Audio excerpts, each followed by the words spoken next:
It's really wonderful to be here today. Should I turn this on? And I am grateful to be part of this conference. Loren, good to see you, and Esti, Menachem, and others here. If I had an opportunity, I would lead you through a series of photos that illustrate the texts about which I am referring, to which I am referring in this lecture. I apologize that I don't have that for you today, but maybe another opportunity I can lead you through the material in that way. It's good that this is the beginning of the morning and you have coffee. So I will try to excite you about the wonders of Aramaic and Ethiopic as it relates to the text of Enoch. So the textual history of 1 Enoch, what we call 1 Enoch now, is complex. It is due in part to existing fragmentary, though significant versions in Aramaic and Greek, respectively, and more complete recensions among numerous manuscripts in Ge'ez, Old Ethiopic. I must say that the context of what I'm doing is a research project that is due to be completed by the end of 2018, funded by the German Research Council, a critical edition of 1 Enoch. And in this context, we have recovered over 150 manuscripts of Enoch. That is, we have that many. It's over 100 that were previously known, and of those, we are choosing 50 for the edition itself, because not all are equally important. And on the basis of estimates, I think a further 300 manuscripts of Enoch could be recovered in Ethiopia if we could actually get to them. And we are working on that at the moment. So while the Ethiopic textual witnesses are in themselves highly varied, especially the more important ones from the so-called earlier recension, and although they cannot be analyzed apart from the much later periods in which they were copied, a comparison with the Aramaic Dead Sea Scrolls on the one hand and the Greek on the other demonstrates their importance for reconstructions of a text that circulated during the Second Temple period. On the other hand, where possible, the Aramaic evidence should remain the determinative point of departure. The paper here, now, I'm going to point out to some examples and discuss the problem of coming up with an edition when one is dealing with evidence that comes from a much later period on the one hand, and that brings us to the Second Temple period on the other. The indispensable role of the Aramaic should be balanced out by considered approaches to the fragmentary Greek and more complete Ethiopic witnesses, whose text critical value should be negotiated at every turn with the religious, cultural contexts and traditions in which these later manuscripts were copied, and with their plausibility as text traditions that reflect back on the Second Temple period.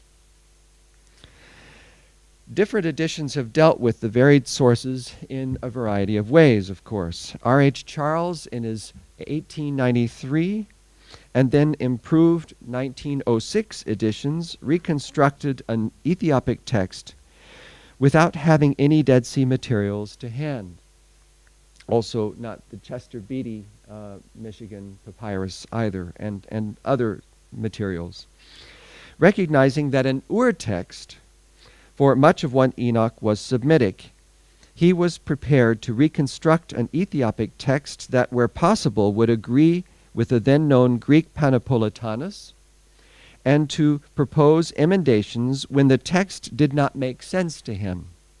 So famously, his emendation from the angel's announcement to Enoch that you are the Son of Man in 1 Enoch 71:14 to he is the Son of Man, because it just doesn't make rational sense. And here we are in a place of studying rationality. So, what we have from Charles, in any case, is a text largely reconstructed on the basis of a limited number, 6, of early recension Ethiopic witnesses, around which texts from the largely later recension were collated.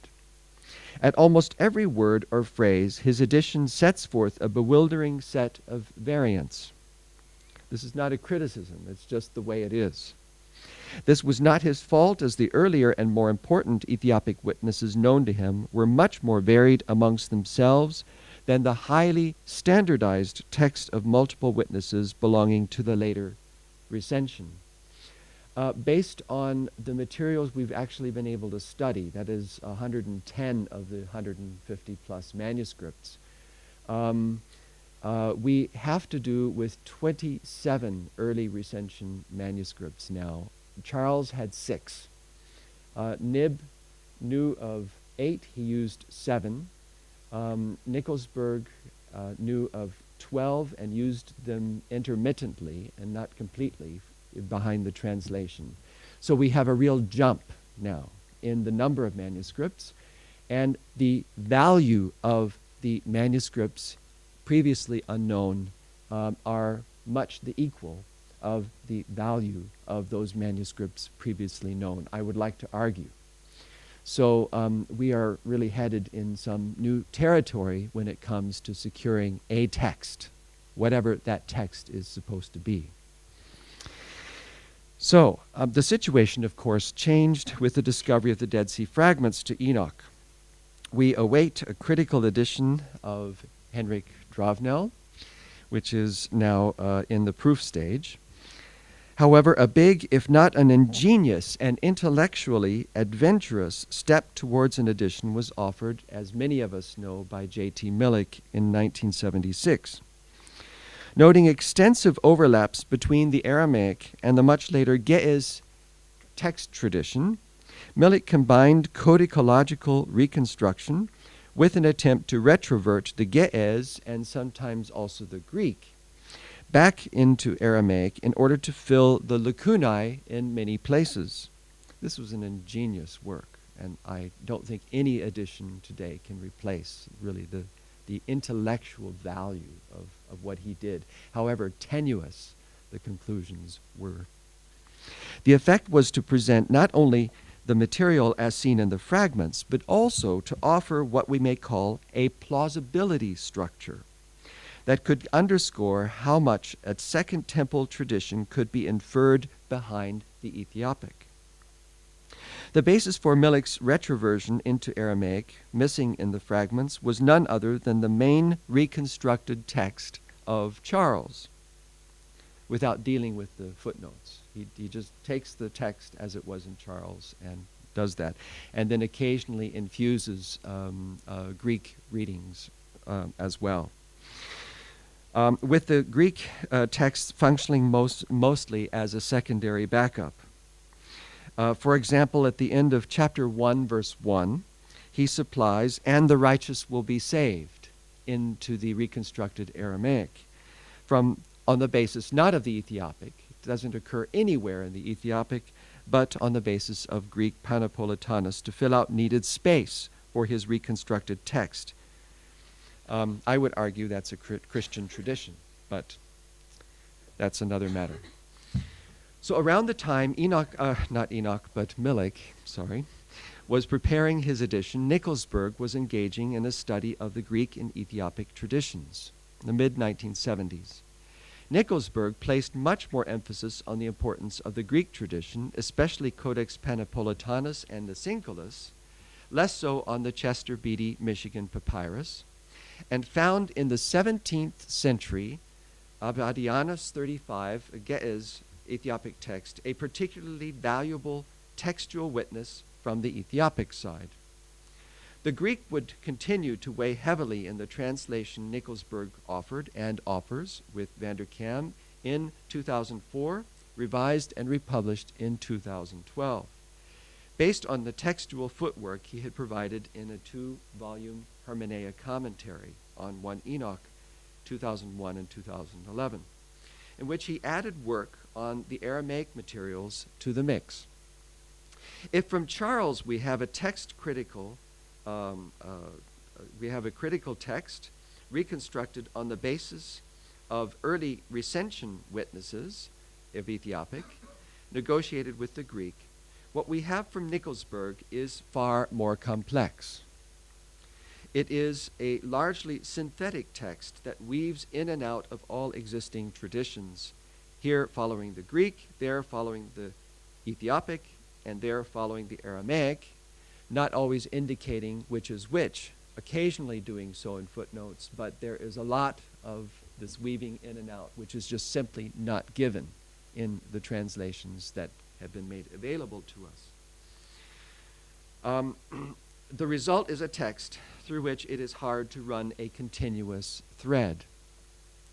The Ethiopic manuscripts used by Nicolsburg and van der Kam, who have listed 50, were largely the same as those used by Charles, plus a further 5 or 6 early recension manuscripts from the bringing Charles's 6 to 11 or 12 that are sporadically used. This is the most used English translation today, the strength of which is the consideration of a wide range of evidence, the weaknesses of which is its eclectic nature and not always transparently so, and already datedness in relation to the Ethiopic, and perhaps also the Aramaic evidence in terms of codicological reconstruction. There are remaining issues here. More transparent was the publication by Michael Knibb.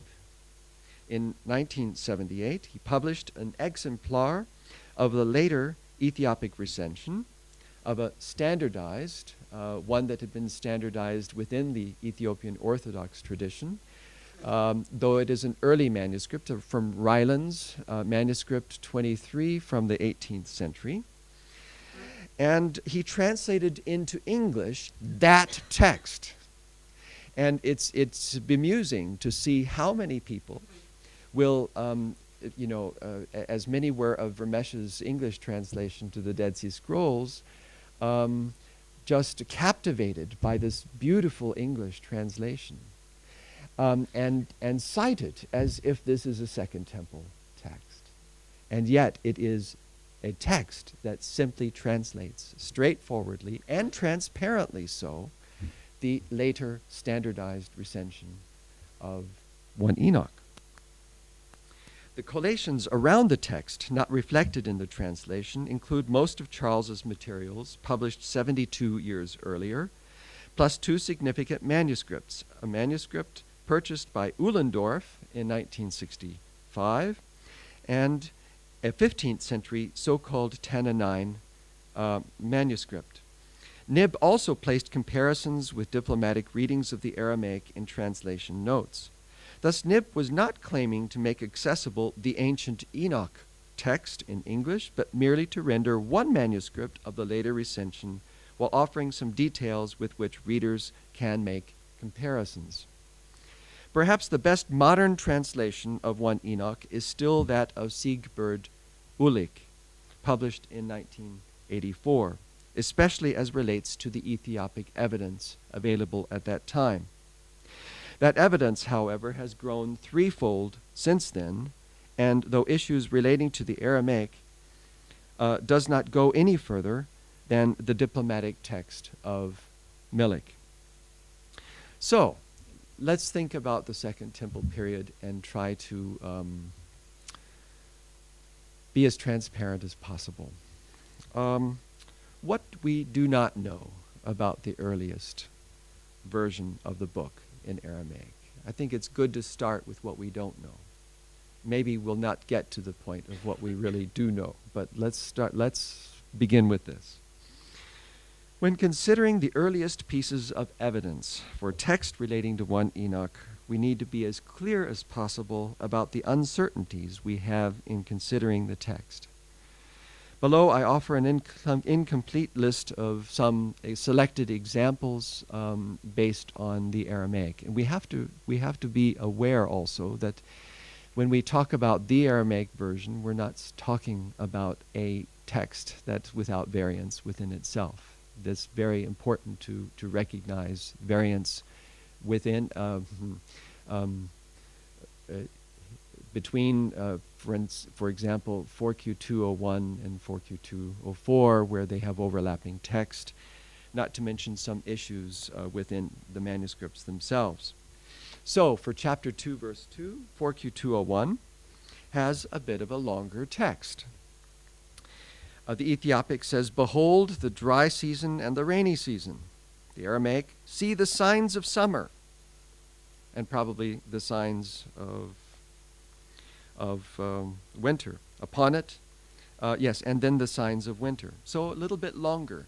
Unfortunately, there is a break-off in the text, and we can't recover that little bit longer text.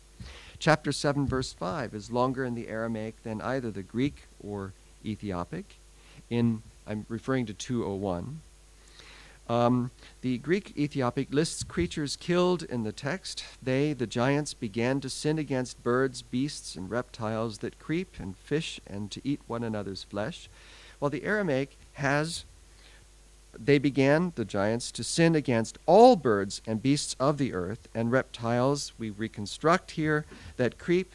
And Milik has correctly, I think, reconstructed space for a number of further words upon the earth and creatures in the waters, and then back to the text, in the heavens and to eat their flesh. The text is clearly longer. 4Q201 at chapter 12, verse 6. A different text after chapter 12, verse 6. The so-called fragment 2, not published by Milik, has some small pieces, which I did publish some years ago, follows on a next column based on the reconstruction of the fragment, and there is no clear location for any of the difficult readings in those fragments known to us unless we posit a different content for chapters 13 and 14 in the Aramaic.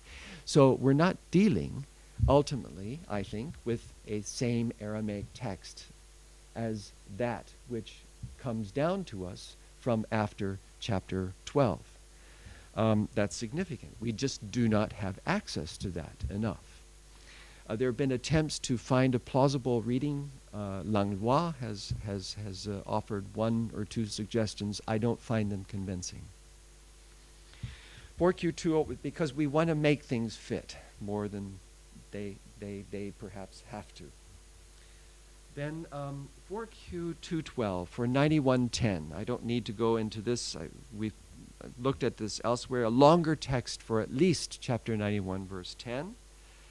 There are extant words from 4 lines coming from a text of just before chapter 91, verse 18. And they have no correlation to anything that precedes. And therefore, Milik correctly posits a longer text, though he posits it for the whole of chapter 91, verses 1 to 10. There's a longer text in 91 from the Apocalypse of Weeks, 15 to 16, and 91:19 as well. The same manuscript, 4Q212, a longer text for 93 verses 11 to 14, a series of rhetorical questions on the inscrutable greatness of God. The Aramaic material before Ethiopic, 93 verse 11, contains a question: who can know what is the command of? It breaks off, suggesting that the rhetorical question begins even further than the verse 11, which we know and love from the Ethiopic version, and that some text has gone missing.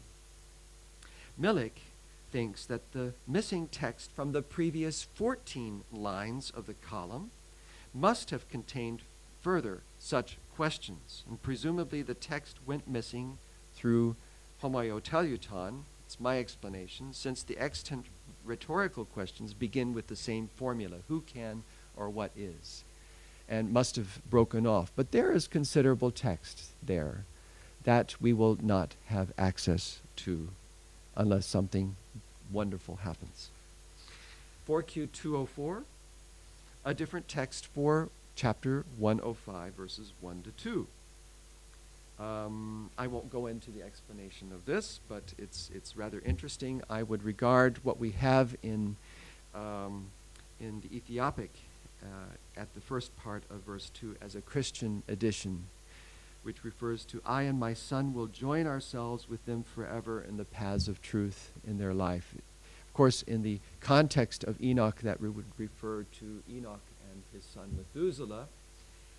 The Ethiopic Orthodox scribes are quick to jump on this and relate this to the Father and the Son in the Christian tradition, who come to be with their people forever.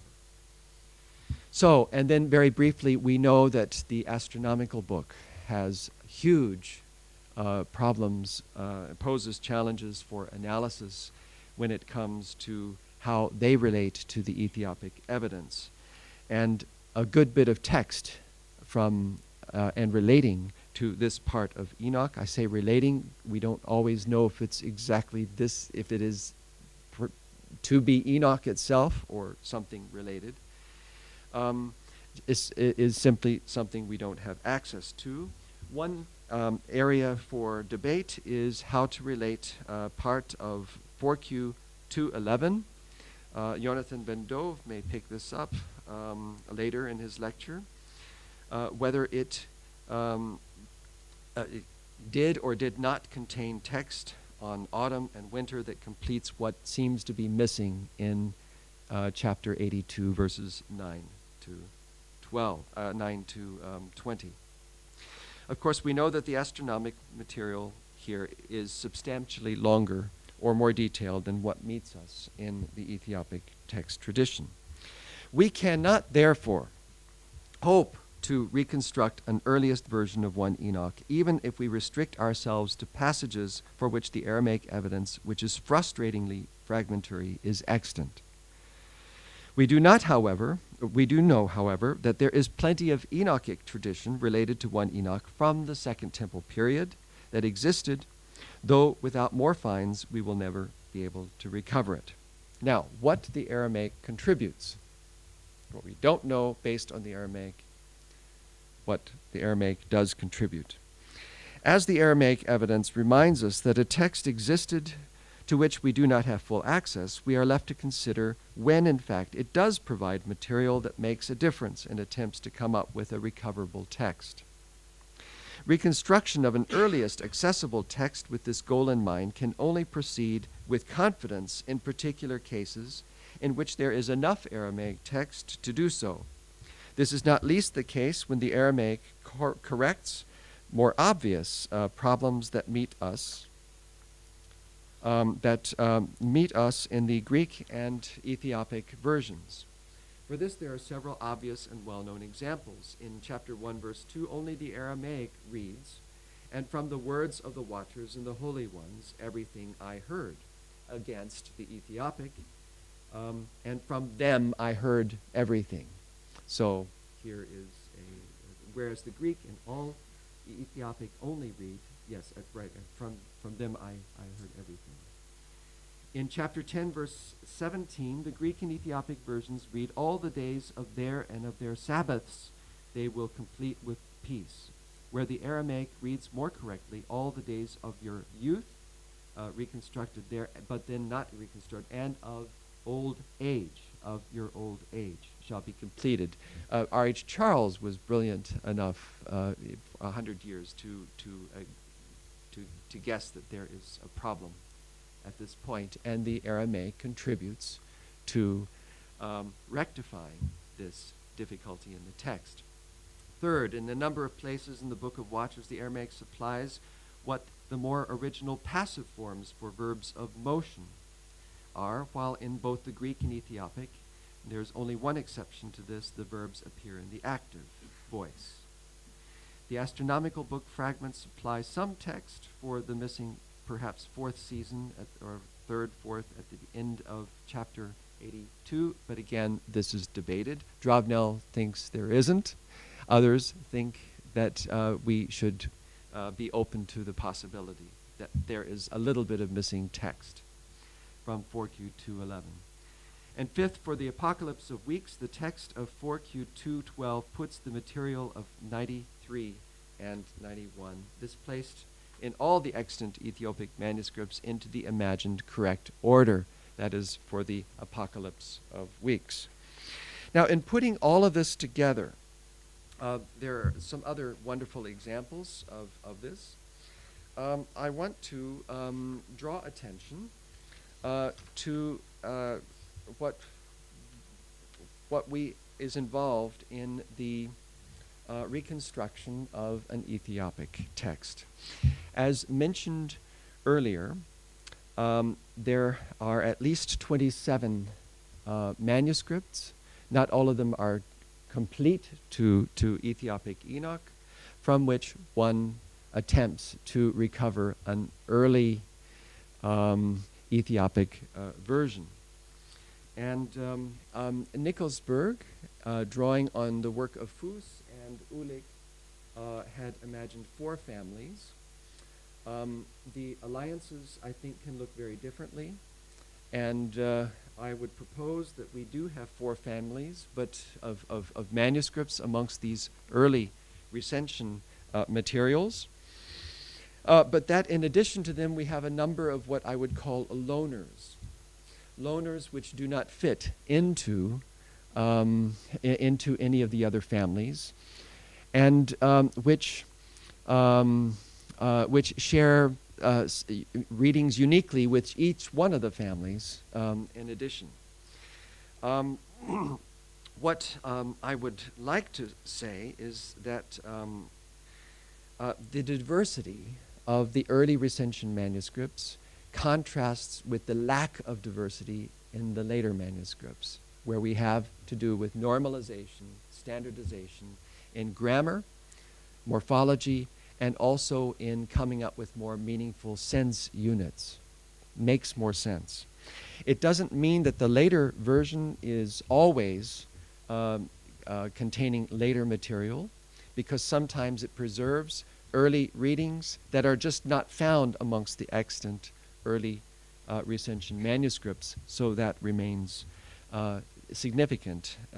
Nib had pointed that possibility out. But this diversity of the early recension is very difficult to negotiate, not least with the Aramaic in mind.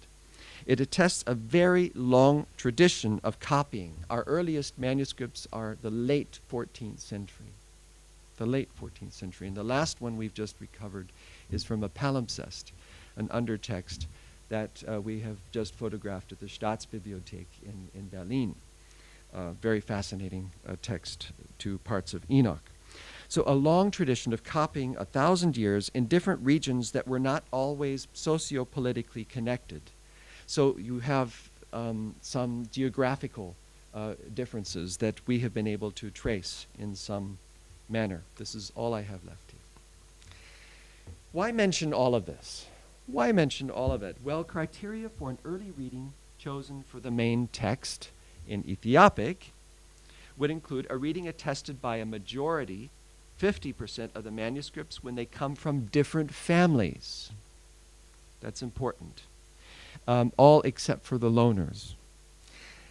Second, more precisely, agreements between main manuscripts, especially when they frequently otherwise disagree with one another. And third, lectio difficilior. We're all familiar with this in text critical work. In principle, an important criterion, given that the Ethiopic II manuscripts reflect a standardizing and normalizing tendency in grammar, morphology, and in sense units, improved for better understanding. Very briefly here, these criteria apply in instances of text that have neither Greek nor Aramaic witnesses to compare with. right? We have these series of criterion that are meant to work when we don't have anything to compare it with. The fact that correspondences with the Greek or especially Aramaic can put a check on the criteria based on exclusively Ethiopic evidence presents a dilemma. Presents a dilemma we cannot easily get around. Hi. In particular, it shows how far removed from all the important Aramaic evidence any edition is that takes the Ethiopic as a point of departure. And it is up to interpretation through commentary to determine the plausibility of anchoring this or that text into the web of Second Temple tradition. Thank you.